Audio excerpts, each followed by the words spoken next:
First and foremost, I love basketball. Ball is life, absolutely. And that's what got me into collecting sneakers and enjoying them. So for me, basketball was always the anchor. And I love the era when Nike basketball was big. The subgroups who were very interested in this culture back then had passion. So I'm driven by passion. So you'll have like a lot of shoes that I feel like people see them in a different shade or with a different lens. Listen, and sometimes the hype and the passion, they intersect, and that's why the unions, for example, people love them. And I feel like hype is really driving. Like people now check the price on StockX before they even cop. This also materialistic aspect of it bothers me a little bit. It's fine to feel that the ones you love gain value or the perceived value is high. That's okay.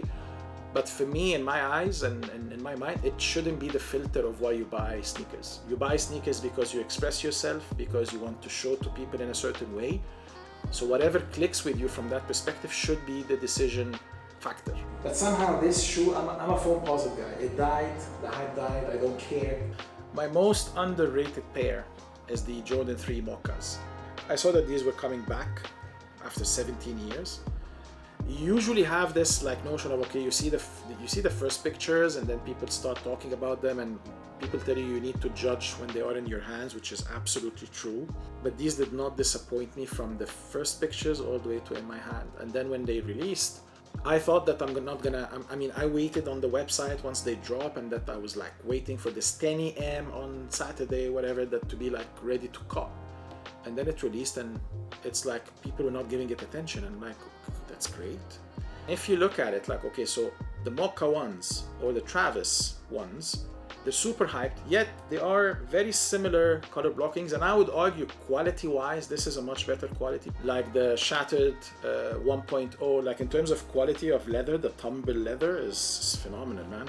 I mean, how the Mocca and the elephant print are done, the elephant print is a bit subtle. It's not super obvious in you, because when you look at the elephant print details, you see that the black in the elephant print is super embossed and it pops out. This doesn't.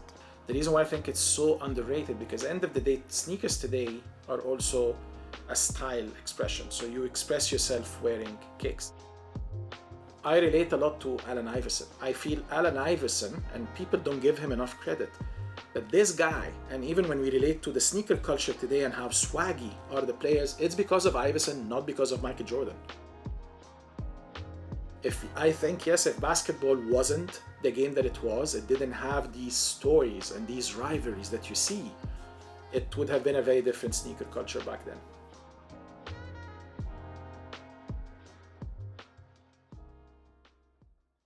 Oh man. That's alright, we'll fix it. But he has clown shoes in the... Yeah.